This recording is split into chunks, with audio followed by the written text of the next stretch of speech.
Hi students, this is Fitchhorn and we are working on the comic book project. By now you should have taken a picture of someone in a pose that would back up your expletive or thought bubble.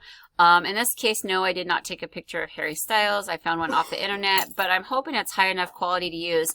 I had said in the original directions that I wanted you guys to make sure that you use a high quality image and to convert it to at least 1,000 pixels in one direction. And you'll see in the instructions and in the video that I wanted you to also change the pixels to 150 per inch.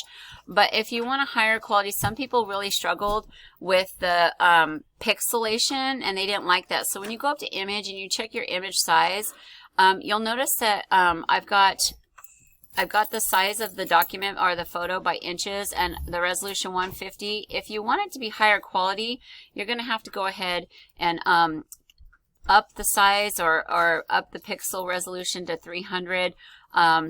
Most of you who shot in RAW, if you save that original RAW file exactly how it is without converting it to your JPEG, you should be able to get a higher quality image. Some students didn't like how comic-y theirs looked and they went back and they redid the project again with a higher resolution, bigger size project. But the project does state that I had wanted you guys to change it 1,000 pixels in height, you know, and then the resolution 150, but it's really up to you. I'm going to click OK for now. Then it says it's going to make 2 copies of your photo. So you're going to want to unlock your double layer, and then it says to hit Command J twice. Hitting Command J means copy. So as you can see, I've got 2 copies now, and it says to name the top layer color halftone. So remember, if we double click, it will turn blue, and we can just directly type color halftone. And then it says name the layer underneath that one, poster edges. Now what it wants you to do is it wants you to go ahead and click off the eyeball next to the top layer, okay? And we're going to temporarily hide the layer, right? And you can still see it because you're seeing we're on the poster edges layer right there. Okay, next we're going to click on the poster edge layer to activate. So this should be the layer that's highlighted, right? And then you're going to go to filter up here and you're going to go to filter gallery. Okay, and you're going to see that it comes up with all kinds of different artistic filters, but the one that I've asked you to choose is poster edges. It's in the artistic folder drop down, poster edges, and it says over here that the edge thickness should be approximately 2, the intensity is a 1, and it says the posterization should be 2. Now the more you posterize something, you can see that it changes it. So these are not like biblical principles in which if you don't do it, it's not going to turn out. But I can tell you that some of you may want to play around with the edge thickness. If you want more posterization or less, it's going to just affect how comic-y your person looks. All right, and then when you're satisfied with your choices, you can go ahead, obviously, and you're going to click OK. Then the next thing you're going to do is we're going to create reflections in the pupils. So we're going to create a new layer icon. All right. I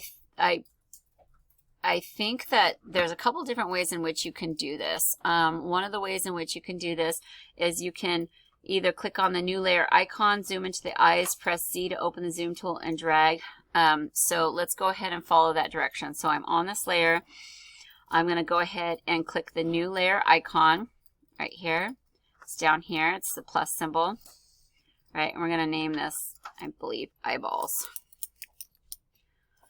All right, then we're going to zoom. We can either use the zoom tool here and kind of swipe over the eyes. The zoom tool looks like a magnifying glass right there. And then notice I can do that. Okay, and then you'll notice that people already have little white gleams in their eyes where the light's hitting their pupils, but you're going to go ahead and you're going to make those. And what you're going to do is I'm on the eyeball layer, and you're going to go ahead and get the elliptical marquee tool, which is hiding underneath the rectangular marquee tool.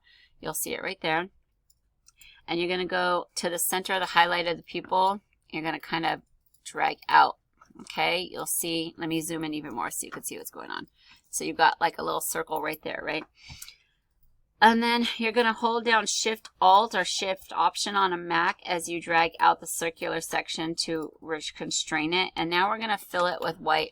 So over here, you can go ahead and see that there's the choice of what you can fill it with. So I'm going to go ahead and fill it with white. Okay. And let's see. In this case, for some reason, my elliptical tool, see, things don't work for teachers sometimes too. So really, honestly, it's not just you guys. It can happen to all of us. So we're going to go ahead and fill it. I'm going to go ahead and choose the paint bucket tool. And the paint bucket tool is hiding here underneath the gradient tool. And I made sure that this little square called a thumbnail is telling me that my fill is white. So you can see that it's changed to white right there, right? Okay, and then you're going to make a copy of that reflection, right, by going Command J, right, and now you should have a second reflection to go ahead and, let's zoom out and put on top of Harry. It just makes their eyes pop a little bit more, okay, so there you go. All right, so now we have the reflections on the eye. The next thing you're going to do is we're going to go ahead and we're going to start working on our adjustment layer. We're going to make our poster edge layer just a little bit, pop out a little bit more. So we're going to add the cartoon border. So we're on the layer that says poster edges, and we're going to go ahead and double click this icon, and we're going to see that we get this layer style, right? And it says that we want to go ahead and click stroke. So you see that I've clicked stroke right here, and then we're going to click this box and make sure it says white, and you'll notice that there's an edge here that shows that that's the white edge. We're going to make sure that we make the size 23 pixels. You can see it over there. If 23 is too big for you, which it might be, you can experiment and bring it a little bit lower. And you're going to make sure that the position is on the inside right here, and you're going to make sure that the blend mode is, yes, you're going to make sure the blend mode is normal and the opacity is 100%. Make the choke 100%. All right, and then we're going to go ahead. It looks like they took the choke down from last year's Photoshop options. So that's fine. We don't have the choice of that anymore. So don't worry about the choke. Don't worry about the pixel size. And then we're going to click OK. And then if we zoom out, we'll see now we have this border. And maybe, let's say you decide you want a bigger stroke. To change a special effect, you see over here my layers, here's where my special effects are. If I double click that, the window comes back up, and then I can be like, yeah, I actually do want a thicker cartoon border. So let's click OK and see what we get. Yeah, I think that works. All right, the next thing we're going to do is we're going to, while we're on poster edges, we want to go ahead and click the adjustment layer icon, all right, which is down here. It looks like a black and white cookie, right? And we're going to click Vibrance, right? And we're going to go ahead and drag our slider to the right. So we really got this vibrant picture. Okay, don't mess with the saturation too much. You're going to get like Cheeto Puff Man. Like, we don't want Cheetos. We don't want everyone looking like a political figure. Okay, and then what we're going to go ahead and do is we're going to go ahead and make the color halftone layer right here visible, and make it active by clicking on it. We can go ahead and close out this right now. So we're now on the color halftone layer, and we know that it's active because it's highlighted dark, this light gray color. We're going to go to Filter, and we're going to go to Pixelate, and we're going to go to Color Halftone, right?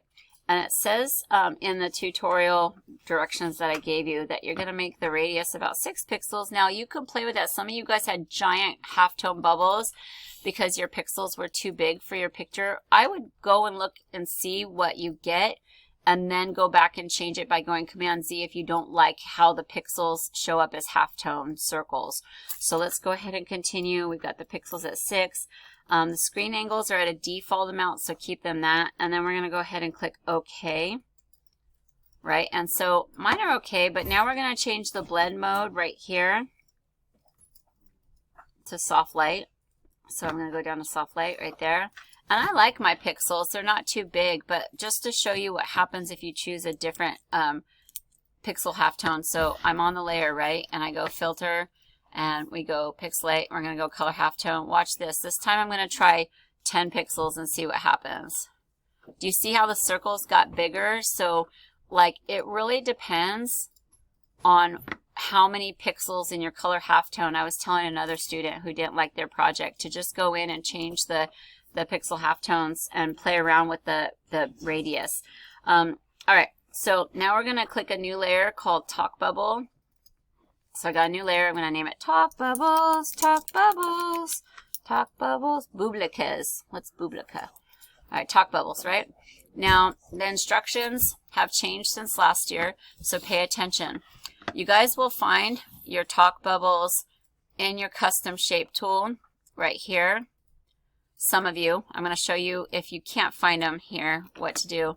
And then you come up here and you should see in your shapes, you have the choice of leaves, boats, flowers, animals, and then there's something called legacy shapes and more.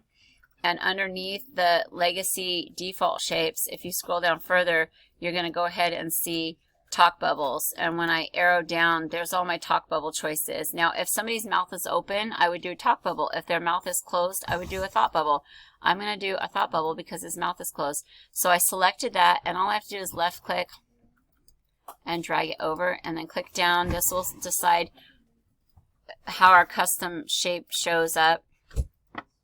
If you want it bigger, you just pull at a diagonal. You could pull big this way. You can make it a little bit stretchy, but it looks kind of quirky that way. And then you can use the move tool to move it after you're done setting its appearance. So right here in the appearance, make sure the fill's white, the stroke's black. I would go ahead and try to set your stroke to a very visible chunky black stroke on the outside of all your bubbles.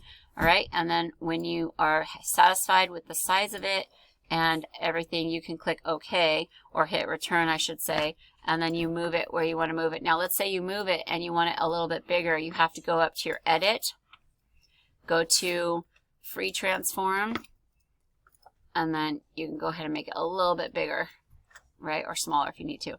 And then we're done there. Okay, then the next, I'm in the video taking tutorial. Okay, don't forget to come back and check out your camera. Okay, so what we're going to do next, you guys, is we need to make our comic book words on the inside, right?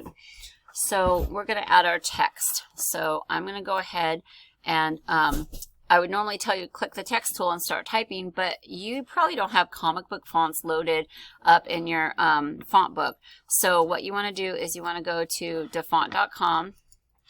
Okay, and you want to go ahead and click, when you come here, you're going to click on comic theme, right? It's on the left under fancy, click comic, and you'll see two of my favorites are Comica Axis, Bada Boom. Don't choose Spider-Man because you aren't the Spider-Man designer, unless your whole entire panel is about Spider-Man, maybe then. There's Comigo is good, Kablam is pretty awesome. There's a lot to choose from. I'm going to go ahead and download Kablam because I don't have that one yet. So pick the one you want and click the download button. Then you're going to see that it turned into a zip folder. If you double click that zip folder, you'll see that it shows up as a blue folder. Double left click that, and you'll see you have a TrueType font. This is the, don't worry about the one that says under, like just try to find the most basic font thumbnail you can. TTF means TrueType file. Double left click it. You're going to get this pop-up that shows, do you want to install the font? Why, yes, I do want to install the font.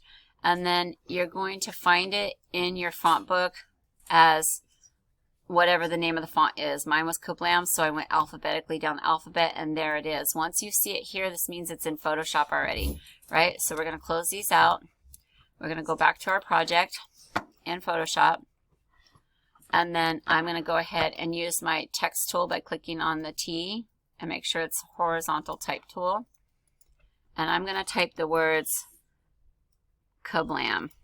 Now, he doesn't look like he's thinking that. Maybe I'll do, how you doing? And then you're like, Fitchorn, I can't see the text. Well, if we copy over it and we change the color thumbnail to black instead of white. And then if you want to change the size of it, you can change it right there. Let's try 60, a little bit bigger. I could probably go a tiny bit bigger. I could choose 72. If you have to do a custom size, you just scroll over the number and change the size there. Bless you. And then you can use the move tool to move it kind of where you